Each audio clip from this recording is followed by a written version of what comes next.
పక్షంలో దేవుని వాక్యాన్ని కొద్దిసేపు మనం ధ్యానిద్దాము. నేను ఎప్పుడు వాక్యాన్ని అందించలేదు, ఒకసారి అందించాను. ఎప్పుడు దైవ సేవకుడికి ట్రాన్స్లేట్గానే నిలబడతాను, అంటే ఆయన చెప్తే అది నేను అనువదిస్తాను, తెలుగులో అనువదిస్తాను. కానీ నేను ఎప్పుడు వాక్యాన్ని అయితే చెప్పలేదు, ఒక మాట చెప్పాను ఉపవాసపడుతుంది అంతే. కానీ ఈ సమయము దైవ సేవకుల మధ్య, పరిచయాల మధ్య, మీ అందరి మధ్య చెప్పాలంటే కొంచెం తడబడగా ఉంది, కొంచెం భయంగా ఉంది. అయినప్పటికీ దేవుడు ఇచ్చిన ఆలోచన ద్వారా, ఆయన నడిపింపు ద్వారా ఇచ్చిన సమయంలోనే కొద్ది వాక్యాన్ని నేను పంచుకున్నాను. నిన్నటి సమయంలో దైవ సేవకులు నాకు ఫోన్ చేసి, అమ్మా రేపు నువ్వు దేవుని వాక్యాన్ని పంచుకోవాలి, నువ్వు సిద్ధపడకుండానే దేవుడు దైవ సేవకులు నాకు చెప్పినప్పుడు కొంచెం భయపడ్డా. ఎప్పుడు దైవ సేవకులు చెప్పినప్పుడు వెంటనే నేను సమాధానం చెప్తా, ఏమని, అయ్యా మీరు ఇప్పుడు చెప్తున్నాను, ఇప్పుడు నేను ఎలా సిద్ధపడగలుగుతాను, నేను ఎలా చెప్పగలుగుతాను అయ్యా, నా వల్ల కాదని చెప్పేస్తాను దైవ సేవకులు. కానీ నిన్నటి దినంలో దైవ సేవకులు చెప్పినప్పుడు నేను ఒకటే అనుకున్నా, దేవా ఇది నీ చిత్తము, నీ జనులకు నీ సువార్తను ప్రకటించని నన్ను ఎన్నుకొని ఉన్నావు, నన్ను నువ్వు వాడుకో అయ్యా. నేను ఎదురు తిరిగి చెప్పలేను, నేను వాక్యం చెప్పాలి. ఆ ధైర్యాన్ని నువ్వు నాకు ఇవ్వాలి. దేవుడి సన్నిధిలో ప్రార్థించి నేను చెప్తానని చెప్పాను. చెప్పి నేను దేవుడి సన్నిధిలో ప్రార్థిస్తున్నా, ప్రభువా రేపు నీ బిడ్డలు నేను ఈ వాక్యాన్ని అందించాలి. నీ బిడ్డలు నీ సన్నిధికి రాబోతున్నారయ్యా, వారికి ఏ వాక్యాన్ని ఏమని అందించాలి, నువ్వు నాకు ఒక ఆలోచన ఇవ్వు. నీ ప్రజలకు ఏ వాక్యం అవసరమైనదో, ఏ మాట అవసరమైనదో నీవు నాతో మాట్లాడు. వాళ్ళు వచ్చిన ప్రతి ఒక్క బిడ్డల వాక్యాన్ని వినడానికి మీరు కృప చూపించని నేను దేవుని సన్నిధిలో ధ్యానిస్తున్నప్పుడు దేవుడు నాతో మాట్లాడిన మాట, దేవుడు ఆ వాక్యం ఏంటో మనం చూద్దాము. ద్వితీయోపదేశ కాండము, ప్రతి ఒక్కరు బైబిల్ తెరవండి, బైబిల్ ప్రతి ఒక్కరు బైబిల్ తెరవండి. ద్వితీయోపదేశ కాండము 10వ అధ్యాయము 12-13 వరకు మనం చదువుకుందాము. కాబట్టి ఇశ్రాయేలు నీ దేవుడైన యెహోవాకు భయపడి ఆయన మార్గములన్నిటిలో నడుచుచు ఆయనను ప్రేమించి నీ దేవుడైన యెహోవాను నీ పూర్ణ మనస్సుతోనూ నీ పూర్ణ ఆత్మతోనూ సేవించి నీ మేలు కొరకు నేను నీకు ఆజ్ఞాపిస్తున్న యేసయ్య ఆజ్ఞలను, కట్టడలను అనుసరించి నడుచుకొందునను మాట కాక ఈ దేవుడైన యెహోవా నిన్ను మరి ఏమి అడుగుచున్నారు? దేవునికి స్తోత్రం. హల్లెలూయా, హల్లెలూయా. ఈ ద్వితీయోపదేశ కాండము 10వ అధ్యాయం 12-13 మనం చూసినట్లయితే ఈ అధ్యాయము దేవుడు మోషే ద్వారా తన ప్రజలైన ఇశ్రాయేలులకు ఆయన యొక్క ఆజ్ఞలను, ఆయన యొక్క కట్టడలను, మార్గాలను తెలియజేస్తున్నాడు. ఈ అధ్యాయం చూసినట్లయితే మోషే ఇశ్రాయేలు ప్రజలను ఐగుప్తు నుంచి నడిపిస్తున్నాడు. నేను కొంచెం బ్రీఫ్గా ఎక్స్ప్లెయిన్ చేస్తాను మీకు. ఇశ్రాయేలు ప్రజలు ఐగుప్తులో బానిసత్వంగా ఉన్నప్పుడు, వాళ్ళు బానిసత్వంలో పనిచేస్తున్నప్పుడు, వారు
కలిగి జీవిస్తున్నారా? ఇక నేను చూసిన దేవుడు చాలా స్పష్టంగా చెప్తున్నాను, నా యందు భయం కలిగి మీరు జీవించాలి. అయితే ఈ భయము అనేది చాలా రకాలు ఉంటాయి. కొంతమంది మనుషులను చూసి భయపడతారు, కొంతమంది వస్తున్న సమస్యను చూసి భయపడతారు, కొంతమంది అధికారులను చూసి భయపడతారు. దేవునికి మనం ఏ విధంగా భయపడాలి? సమస్యను చూసి భయపడినట్టు దేవునికి భయపడాలా? లేకపోతే అధికారులను చూసి భయపడినట్టు మనం దేవునికి భయపడాలా? భయము అనేది పాత నిబంధనలో మనం చూసినట్లయితే దాస్యపు భయం అంటే యజమాని భయం అనేది ఉండింది. తల్లి బిడ్డ అంటే తండ్రి బిడ్డల మధ్య ఉండే భయం అనేది ఉంది. రెండు రకాల భయం. దాస్యం అంటే యజమాని భయం. మనం ఒక యజమాని కింద ఒక పరివారం కింద మనం పనిచేస్తున్నప్పుడు మనం వాళ్ళు భయపడతాం. ఇప్పుడు మనం పని చూడటం మనకు అధికారి ఆయన ఏమంటాడో, ఈ పని సరిగ్గా చేయకపోతే, ఒకవేళ ఈ పని నేను రాకపోతే నన్ను ఏమైనా అంటాడేమో, నా జీతాన్ని తీసేస్తాడేమో, ఒకవేళ నన్ను పనిలోకి రప్పించుకోలేమో, ఒకవేళ ఒక లోన్ విషయంలోనో ఒక ధనం విషయంలోనో మనం అధికారుల దగ్గరికి వెళ్ళినప్పుడు మనం భయపడతాం. అయ్యో ఈ పని జరిగిందా, ఒకవేళ నేను కరెక్ట్గా లేకపోతే అధికారి దగ్గర ఏమైనా మాట్లాడితే అధికారి నాకు సహాయం చేయడు అని ఒక భయం ఉండింది. దేవుడు ఇక్కడ చెప్తున్నాడు, నాకు భయపడమంటే యజమాని దగ్గర భయపడమంటున్నాడు కాదు. దేవుడు ఎటువంటి భయాన్ని కలిగి ఉండాలి, నా బిడ్డలు నా అయితే ఏ భయం కలిగి ఉండాలి దేవుడు అంటున్నాడంటే తండ్రి కుమారుల మధ్య ఉన్న సామర్థ్యం, ఆ భయము, అటువంటి భయాన్ని దేవుడు కోరుచున్నాడు. నిజానికి చెప్పాలంటే దేవుని యందు భయభక్తులు కలిగి ఉండటం అంటే దేవుణ్ణి మనం గౌరవించడం, దేవునికి మనం లోబడటం, దేవునికి ఇష్టానుసారంగా మనం జీవించడం, అదే దేవుని యందు భయభక్తులు కలిగి ఉండటం అంటే. ఇక్కడ మన యజమానికి భయపడినప్పుడు భయపడకూడదు. ఒక తండ్రికి కుమారుడు ఏ విధంగా భయపడతారో, ఒక తండ్రికి కుమారుడు ఏ విధంగా గౌరవిస్తాడో, ఒక తండ్రికి కుమారుడు ఏ విధంగా తన తండ్రి అడుగుజాడలో నడుస్తాడో, మన ప్రభు అయిన యేసుక్రీస్తు కూడా మనల యందు ఆ యొక్క ప్రేమను, ఆ యొక్క భయాన్ని, ఆ యొక్క గౌరవాన్ని కోరుకుంటున్నారు. మీరు చూసినట్లయితే ఎబ్రియులు రాసిన పత్రిక 12వ అధ్యాయము 9వ వచనం మనం చదువుకున్నాం. ఎబ్రియులు రాసిన పత్రిక 12వ అధ్యాయము 9వ వచనం మనం చదువుకున్నాం. మరియు శరీర సంబంధులైన తండ్రులు మరియు శిక్షకులై ఉండిరి, వారి యందు భయభక్తులు కలిగి ఉండిరి. అట్లయితే ఆత్మలకు తండ్రి అయిన మరి ఎక్కువగా లోబడి బ్రతికవలెను కదా. తెలుస్తుంది హల్లెలూయా. మనల్ని కనీ పెంచిన మన తల్లిదండ్రులని, శారీరకమైన తల్లిదండ్రులకు మనం భయపడతాం, మనం లోబడతాం, మనం గౌరవిస్తాం. అటువంటిది మనల్ని తన స్వరక్తము చేత, విలువైన తన రక్తము చేత మనల్ని కొన్న మన తండ్రి మనం భయపడమా? అటువంటి భయం మనం చూపించలేమా? ఇప్పుడు తండ్రికి కుమారుడు భయపడాలని తల్లిదండ్రులు కోరుకుంటారు. అదే విధంగా మన కన్న తల్లిదండ్రులు, మన దేవుడు పరలోకపు తండ్రి, తన రక్తంలో కొన్న మన తండ్రి మన గురించి ఆలోచించాడు. నా బిడ్డలు నాకు భయపడాలి, నా బిడ్డలు భయంతో నన్ను సేవించాలి అని దేవుడు ఆలోచించిన, దేవుడు ఆశపడ్డా. ఇక్కడ దిశోపదేశము 10వ అధ్యాయము 12-11లో దేవుడు కోరుకుంటున్నాడు ఏమని? నీ మేలు కొరకు, నీ కుటుంబం బాగుండాలంటే, నీవు సరిగ్గా ఉండాలంటే, నీవు నా యందు భయముతో భక్తితో నేను చెప్పే మార్గాలలో, నా కట్టడలలో మీరు నడవాలి. అది కూడా ఎవరి మేలు కొరకు? మన మేలు కొరకు, మన కుటుంబం బాగుండాలనే దేవుడు అక్కడ స్పష్టంగా రాయబడి పట్టుకోవాలి. నీ మేలు కొరకు అంటే మన జీవితము కొరకు, మన కుటుంబంలో జరుగు మేలుల కొరకే దేవుడు మనల్ని నా యందు భయభక్తులు కలిగి ఉండండి అని సెలవిస్తున్నాడు. మరి నేను చాలాసార్లు గమనించండి, పరిచర్యలో వివాహం అయిన తర్వాత దైవసేవకుల దగ్గర అనేక మంది వస్తారు. వచ్చి వారి యొక్క బాధను వారు వినిపించుతారు. ఏమని? అయ్యా నా కుమారుడు నేను పెంచానయ్యా, అయ్యా నా కుమారుడు నేను పోషించానయ్యా, నా కుమారుడు నాకు వ్యతిరేకంగా ఉన్నారయ్యా, నా కుమారుడు నా యందు తిరగబడుతున్నారయ్యా, నాకు ఎంతగానో బాధగా ఉందయ్యా. నేను కనీ పెంచి, నేను కష్టపడి రాత్రనక పగలనక నా బిడ్డలను పెంచితే వాళ్ళు నా మాట తీసుకోకుండా నన్ను ఎంతగానో బాధపడుతున్నారయ్యా అని దైవ సేవకులు అనేక మంది వచ్చి బాధపడతారు. బిడ్డల నిమిత్తం ఎందుకు బాధ? వాళ్ళ కుమారులు పెంచిన కుమారులు తన మాట వినలేదని తల్లిదండ్రులు ఏ విధంగా బాధపడతారో, మనల్ని మన రక్తం, ఆయన రక్తం ద్వారా మనం కన్నా మన తల్లి మరి ఇంకెంత బాధపడతారు. నా బిడ్డలను నేను కన్నానే, నా రక్తము చేత నేను సిలువలో బలి అయ్యి, నా బిడ్డలను నేను రక్తము ద్వారా కొని కూడా వారికి ప్రతిదీ నేను సమకూరుస్తున్నానే, వాళ్ళు ఏమడిగితే వాటిని నేను దయచేస్తున్నానే, వాళ్ళు అడిగినవన్నీ నేను వాళ్ళకి కాదనుకుంటూ ఇస్తున్నానే. అయినా నా బిడ్డలు ఎందుకు నాకు భయభక్తులు కలిగి జీవించడం లేదు, అయినా నా బిడ్డలు ఎందుకు నన్ను త్రోసి వేస్తున్నారని దేవుడు కూడా బాధపడుతున్నాడు. అదే దేవుడు కోరుకుంటున్న భయం ఏంటి? తల్లిదండ్రులు బిడ్డల తల్లిదండ్రులకి ఏ విధంగా భయపడి జీవిస్తారో, ఏ విధంగా గౌరవిస్తారో, అదే గౌరవాన్ని కూడా దేవుడు మనందరి ఎడల కోరుతున్నాడు, ఆశపడుతున్నాడు. ఆ భయం నా యందు భక్తి కలిగి ఉండాలి. అసలు దేవునికి భయపడటం అంటే ఏంటి? భయపడటం దేవుని ముందుకు వచ్చేయటమా? భయపడటం అంటే లేకపోతే వచ్చేసి ప్రభు ఈ సన్నిధికి వచ్చేసాను, ఈ వారం అంతా వచ్చారయ్యా, ఇదే నేను భయపడుతున్నాను చెప్పడం భయం అంటే? దేవునికి భయపడటం అంటే ఏంటి చెప్పండి? మిమ్మల్ని ప్రశ్న అడుగుతున్నా, దేవునికి భయపడటం అంటే ఏంటి? దేవుని సన్నిధికి వస్తే దేవునికి భయపడటమా? కానుకలు ఇస్తే దేవునికి భయపడటమా? పరిచయం చేస్తే దేవునికి భయపడటమా? దేవునికి భయపడటం, దేవునికి లోబడటం, దేవుని గౌరవించడం అంటే ఏంటి? ఎవరైనా చెప్తారా? నన్ను చూస్తున్నారు, దేవునికి భయపడటం అంటే తెలియదు. సరే రండి, దేవునికి భయపడటం ఏంటంటే మనకు తెలియదు కదా, మన వాక్యం కూడా చూసి మనం చదివి మనం నేర్చుకుందాం. దేవునికి భయపడటం అంటే ఏంటి? సామెతల గ్రంథము 8వ అధ్యాయము 11వ వచనము. సామెతల గ్రంథం 8వ అధ్యాయం 11వ వచనము. యెహోవా యందు భయభక్తులు కలిగి ఉండుట, చెడుతనమును అసహించుకొనుటయే గర్వము, అహంకారము, దుర్మార్గత, కుటిలమైన మాటలు నాకు అసహ్యములు. దేవునికి స్తోత్రం, హల్లెలూయా. అదండి సంగతి. దేవునికి భయపడటం అంటే చెడుతనాన్ని అసహించుకుంటామంట. చెడుతనం అంటే ఏంటి? అదన్నా చెప్తారా చెడుతనం అంటే ఏంటని? చెడుతనం అసహించుకోవడం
చేస్తారు. హల్లెలూయా.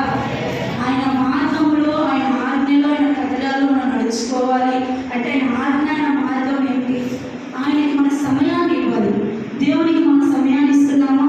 ఈ వాక్యం వింటున్న ప్రతి ఒక్క క్రైస్తవ బిడ్డలు, వింటున్న ప్రతి ఒక్క సోదరి సోదరులను నేను అడుగుతున్న ప్రశ్న ఏంటంటే, ఆయన వాక్యము, ఆయన మార్గంలో మనం నడవాలన్నప్పుడు మనము ఆయన సన్నిధిలో 6 దినాలు మనం ఎంతైనా కష్టపడవచ్చు.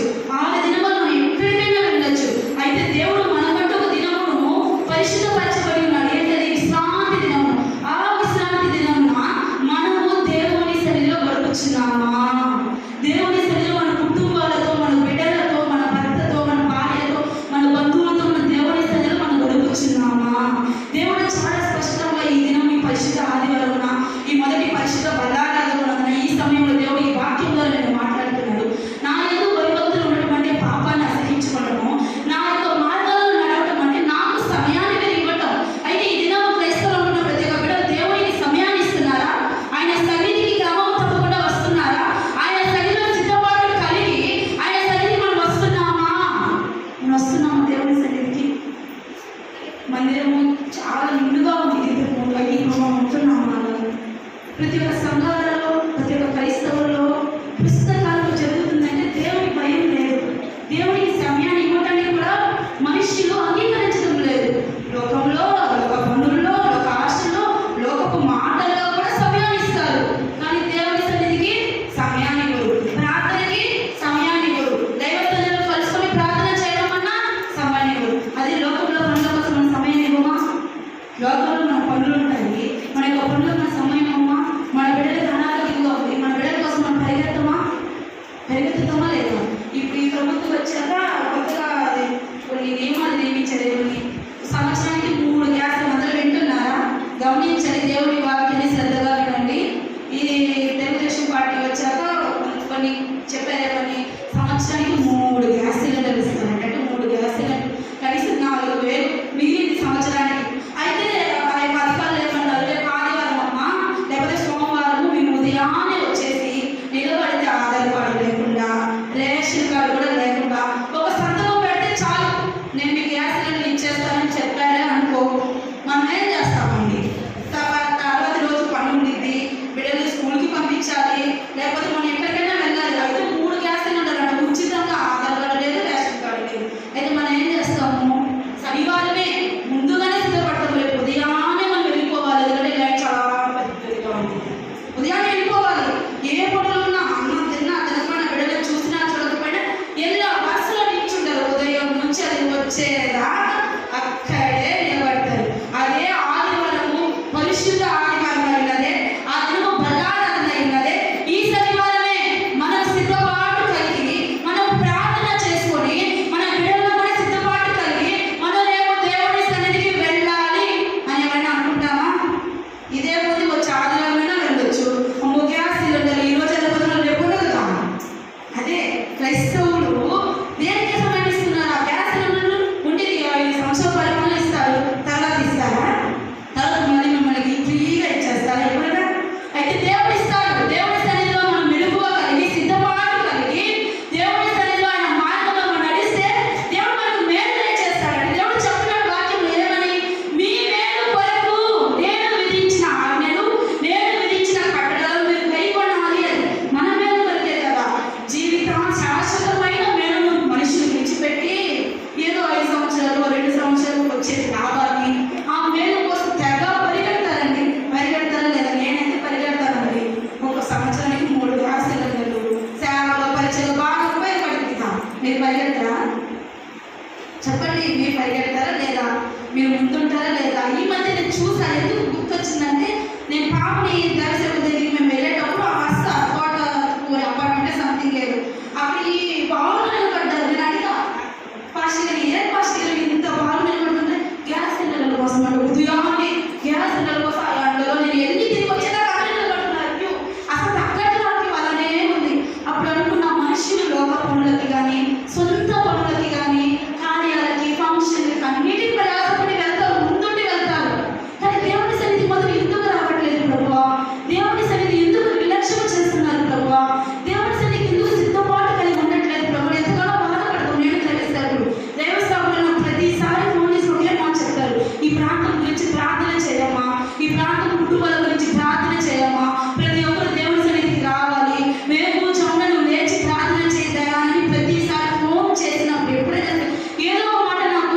దైవ సేవకులు సెలవిస్తారు, ప్రార్థన చేయాలమ్మా, పరిచర్యగా చూసుకోవాలమ్మా. నేను దైవ సేవకులు బాధపడతాను. ఎంత ప్రయాసపడుతున్నారు దైవ సేవకురాలు, ప్రతి ఒక్కరిని కలుస్తున్నారే, ప్రతి ఒక్కరికి దేవుడి స్వార్థ చెప్తున్నారే. మరి మీరు ఎందుకు సిద్ధపాటు కలిగి దేవుడి సన్నిధికి రాలేకపోతున్నారు? ఎందుకు దేవుడి భయం మీలో ఉందా లేదా? ఒక ప్రశ్న అప్పుడప్పుడు స్టార్ట్ అయింది. అసలు దేవుడికి భయం అనేది భయపడుతున్నారా మనుషులు? దైవ భయం కలిగి ఉన్నారా? కలిగి ఉన్నామా? దైవ భయం ఈ పరిశుభ్రాలను మనం ఒకసారి పరీక్షించుకున్నాం. మన దేవుడి భయం కలిగి ఉన్నామా? దేవుని ఎందుకు భయభక్తులు కలిగి ఉంటే పాపాన్ని విడిచిపెట్టాలి. దేవుని ఎందుకు భయభక్తులు కలిగి ఉంటే ఆయన సన్నిధిలో మన సమయాన్ని గడపాలి. ఇవి రెండు మనం చేస్తున్నామా? క్రైస్తవులు అనబడుతున్న ప్రతి ఒక్క బిడ్డలు దేవుని సన్నిధిలో ఈ రెండు పనులు చేస్తున్నారా? పరిశుద్ధంగా జీవిస్తున్నారా? ప్రభుకి సమయాన్ని ఇస్తున్నారా? రెండే రెండు. దేవుని ఎందుకు భయభక్తులు ఉంటే పాపాన్ని విడిచిపెట్టాలి, పరిశుద్ధంగా ఉండాలి. దేవుని సన్నిధిలో భయభక్తులను సేవించాలంటే ఆయన సన్నిధిలో మన సమయాన్ని గడపాలి. అయితే మనం అలాగా చేస్తున్నామా? దేవుని స్తోత్రం, హల్లెలూయా. అలాగే చేయటం లేదు. ఈ దినములు అంటే చాలా చెడ్డలు అంటారు. దినములు ఎలా చాలా చెడ్డవి, ఘోరమైన దినములు. ఈ దినములలో భయం లేదు, భక్తి లేదు, పెద్దల గౌరవం లేదు, ఏమీ లేదు. ఇష్టానుసారంగా పాపము చేసుకుంటూ పోతూ ఉన్నారు. మనుషులు అనుకుంటారేమో మన పాపము చేసినా, మన ఇంత పెద్ద తప్పు చేసినా దేవుడి సన్నిధికి వచ్చి ప్రభా ఒక్కసారి నేను చేసేసానయ్యా, నన్ను క్షమించయ్యా, నా బిడ్డల్ని చూడాలి, నా కార్యాన్ని చూడాలి అని అడిగితే దేవుడు జాలి పడతాడు. ఎందుకంటే మన దేవుడు జాలిగల దేవుడు కదా, మన దేవుడు కరుణగల దేవుడు కదా, మన దేవుడు కరుణ చూపించే దేవుడు కదా అని ప్రతి ఒక్క క్రైస్తవులకు అలవాటైపోయింది. ఏమని? దేవుని సన్నిధిలో తప్పు చేసినా, దేవుని సన్నిధికి రాకపోయినా, దేవుని సన్నిధిలో గడపకపోయినా, ఆయన పరిచయం చేయకపోయినా ఆయన సన్నిధికి వచ్చి ప్రభువా ఒక్కసారి అంటే దేవుడు క్షమించేస్తాడే, దేవుడు మనల్ని కాపాడతాడే, దేవుడు మనకి కార్యం చేస్తాడేనా అన్న ఆలోచన ప్రతి ఒక్క క్రైస్తవులకి హృదయాల్లో బలమైపోయింది. ఎందుకంటే ఇప్పుడు ఆ భయం లేదు, ఆ భక్తి లేదు. దేవుడు కోరుకుంటున్న భయము, దేవుడు కోరుకుంటున్న భక్తి మనుషులకు లేదు. అదే దేవుడు చెప్తున్నారు. దేవుడు ఏమి చేసినా దేవుడు తగ్గుకుపోతాడని అనుకుంటున్నారు. ఎవరండి చూద్దాం. హెబ్రీయులకు రాసిన పత్రిక 2వ అధ్యాయము 29వ వచనం. హెబ్రీయులకు రాసిన పత్రిక 2వ అధ్యాయము 29వ వచనం. 12 క్షమించండి, 12:29. అందువలన మనం నిశ్చలమైన రాజ్యమును పొంది దైవ కృప కలిగి ఆ కృప కలిగి వినయ భయభక్తులతో దేవునికి ప్రీతికరమైన సేవ చేయడము ఏలయనగా మన దేవుడు దహించు అగ్ని అయి ఉన్నాడు. దేవుని స్తోత్రం, హల్లెలూయా. దేవునికి జాలిగల దేవుడు అని పేరుంది, కరుణగల దేవుడు అని పేరుంది, కృప చూపించే దేవుడు అని కూడా పేరుంది. అయితే దేవుడికి ఇంకో పేరు కూడా ఉందండి, దహించు అగ్ని, రోషము కలిగిన దేవుడై ఉన్నాడు. మన దేవుడు ఏ దేవుడై ఉన్నాడు? రోషము కలిగిన దేవుడై ఉన్నాడు. మనం ఎన్నిసార్లు పాపం చేసినా, ఎన్నిసార్లు వ్యభిచారం చేసినా, ఎన్నిసార్లు దొంగతనం చేసినా, ఎన్నిసార్లు చదువుల పైన అబద్ధంగా మన ఇతరుల పైన అబద్ధములు చెప్పినా మన దేవుడి సన్నిధికి వెళ్ళి ప్రార్థిస్తే దేవుడు క్షమిస్తాడేమో అనుకుంటున్నారేమో. లేదు. మన హృదయంలో మనం పాపం ఉంచుకొని, మన హృదయంలో మనం ద్వేషం ఉంచుకొని, మన హృదయంలో మనం పాపము చేస్తూ మనం జీవిస్తూ దేవుడి సన్నిధికి వచ్చి ప్రభువా నన్ను క్షమించు అంటే దేవుడు క్షమించదండి. ఒకసారి, ఇప్పుడు 2 సార్లు. మన బిడ్డలు మనం తప్పు చేస్తేనే మనం ఒక్కసారి క్షమిస్తాము. రెండోసారి మనం పట్టము, ఒక తప్పు చేస్తే మనం భరించలేము. అలాంటిది ఇన్ని తప్పులు మనం చేస్తుంటే దేవుడు క్షమిస్తాడా? దేవుడు ఊరుకుంటాడా? బైబిల్ గ్రంథంలో సామెతల గ్రంథంలో చదవద్దు, నేను వెళ్ళిపోతాను. సామెతల గ్రంథము 29:1 వచనం. ఎన్నిసార్లు గతించినను వినగలని వాడు హఠాత్తుగా మరణిస్తాడు. మనం ఎన్నిసార్లు పాపము చేస్తూ మనం భయపడకుండా మనం జీవిస్తూ ముందుకు వెళ్తే మరణమే. పాపం వల్ల వచ్చే జీతము మరణము. రోమీయులకు రాసిన పత్రిక 6:23 ఉంటుంది. పాపము వలన వచ్చే జీతము మరణము. మనం పాపము చేస్తున్న వల్ల దాని వెనక వచ్చే సంభవాన్ని మనం గ్రహించలేకపోతున్నాం. ప్రతి ఒక్క క్రైస్తవులు ప్రస్తుత కాలాల్లో దేవుని వాక్యాన్ని వింటూ, దేవుని వాక్యాన్ని చూస్తూ, ఆయన కార్యాలను కూడా పొందుకుంటూ ఒక విషయాన్ని మర్చిపోతున్నారు. ఏంటి? ఒకవేళ పాపము చేస్తే క్షమిస్తేస్తాడులే అని అనుకొని మర్చిపోయి వెళ్ళిపోతున్నారు. కానీ పాపము వల్ల వచ్చే జీతము మరణం అని ఊహించలేకపోతున్నారు. దేవుడు కూడా హెచ్చరిస్తాడు అనేక సార్లు దైవ సేవకుల ద్వారా, వర్తమానం ద్వారా, వాక్యంలో హెచ్చరిస్తాడు. అమ్మా ఈ హృదయం శుద్ధి చేసుకో, అమ్మా దేవుని సన్నిధికి రా, అమ్మా నీ కుటుంబం బాగుండాలన్నా, నీ మెడలో బాగుండాలన్నా దేవుని వాక్యాన్ని ఆసక్తి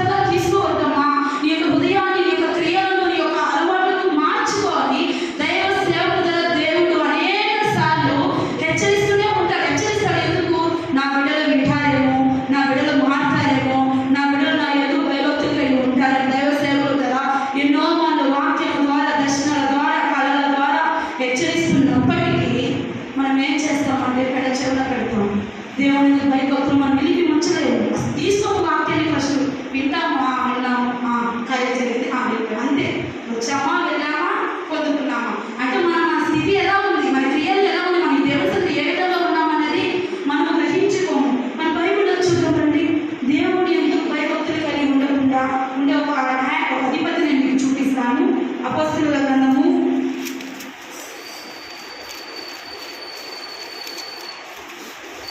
24వ అధ్యాయం 24వ వచనం. అపొస్తలుల కార్యములు 24వ అధ్యాయం 24వ వచనం చదవండి.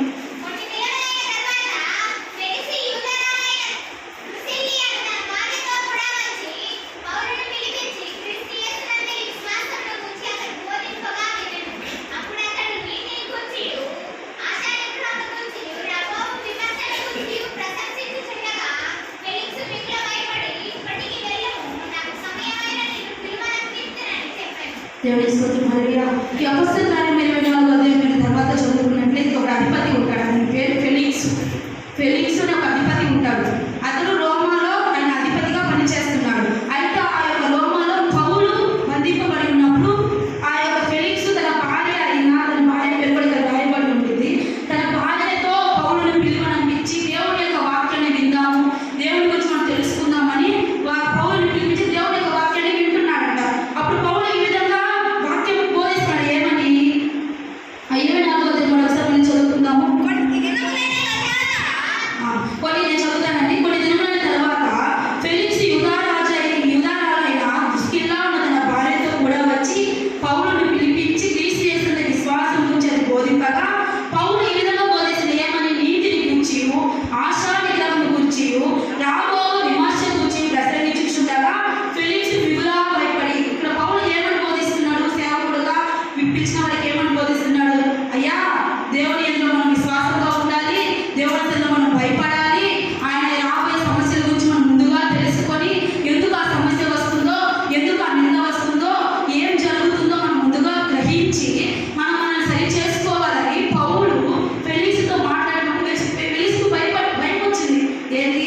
ఈ సేవకుడు ఎప్పుడు చూడు మారాలి మారాలి మారాలి అంటాడు, దేవుని పరిచర్య చేయాలంటాడు, మనకంటూ ఉంది కదా, అది చూడాలి, ఇది అనుభవించాలి, ఇంకా చాలా ఉంది, ఇప్పుడే మారిపోతే ఎలా, మన హృదయం ఇప్పుడే సరి చేసుకోవాలా, ఇప్పుడే మనం మార్చుకోవాలా అన్న ఒక ఆలోచన హృదయంలో ఫెలిక్స్కి ఏర్పడింది. ఈ ఫెలిక్స్ జీవిత చరిత్రను చూసినట్లయితే ఫెలిక్స్ ఆ సేవకుడు పౌలు చెప్పిన మాటను తీసుకోలేకపోయాడండి. ఆ హృదయం అంట దాన్ని అంగీకరించకపోయింది. ఎందుకు?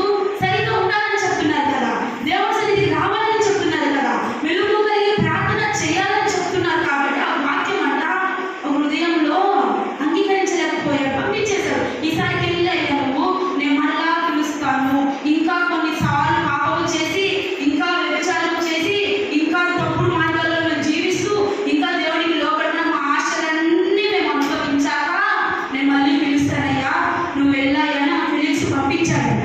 యెహోవా యందు భయభక్తులు కలిగితే పాపాన్ని విడిచిపెట్టాలి. ఈ ఫెలిక్స్ ఏమని ఆలోచించాడు? నేను పాపాన్ని విడిచిపెట్టాలేమో, నేను పరిశుద్ధంగా ఉండాలేమో అని చెప్పి దాన్ని ఒప్పుకోలేదు. చివరికి ఫెలిక్స్ ఏమయ్యాడు? దేవునికి భయపడకుండా దైవ సేవకుడు పలుమార్లు వచ్చి, అమ్మా నీకు ఈ సమస్య ఉంది, అమ్మా నువ్వు నీ జీవితాన్ని సరి చేసుకోవాలని పలుమార్లు హెచ్చరించినా ఆ హెచ్చరికను త్రోసివేసి మరణం పొందాడు. అంటే ముందుగానే చెప్పారు కదా, ఈ సమస్య నీకు రాబోతుందని. మనం ఏం చెప్పారు? మనకు ఒక సమస్య రాబోతుంది దైవ సేవకులు చెప్పారు. మనం ఏం చేస్తాము? ప్రభువా ఈ సమస్య రాబోతున్న ముందుగానే హెచ్చరించావు కదయ్యా, నేను సరి చేసుకుంటాను, ఏమైనా నీకు విరుద్ధంగా చేశానా నేను మార్చుకుంటాను, నా క్రియలు నేను సరి చేసుకుంటాను అని మనం ప్రార్థిస్తే ఆ యొక్క సమస్య దేవుడు తొలగిస్తాడు. అయితే ఈ ఫెలిక్స్ అనే అధిపతి తాను దేవుడు సేవకుడు చెప్పినప్పటికీ ఆ యొక్క వాక్యాన్ని, ఆ యొక్క ఆజ్ఞలను తీసుకోవడానికి ఇష్టపడలేదు. చివరికి తన యొక్క ఉద్యోగం పోయింది, ఆ రోమా యొక్క సామ్రాజ్యంలో తను చేసిన పని పోయింది, తన భార్య అందరూ వెళ్ళిపోయారు. చివరిగా రోమా నుంచి బయటికి వచ్చేసాడు. ఎందుకు వచ్చేసాడు? దేవుడి మాట తీసుకోలేదు, దేవుని ఆజ్ఞలు తీసుకోలేదు.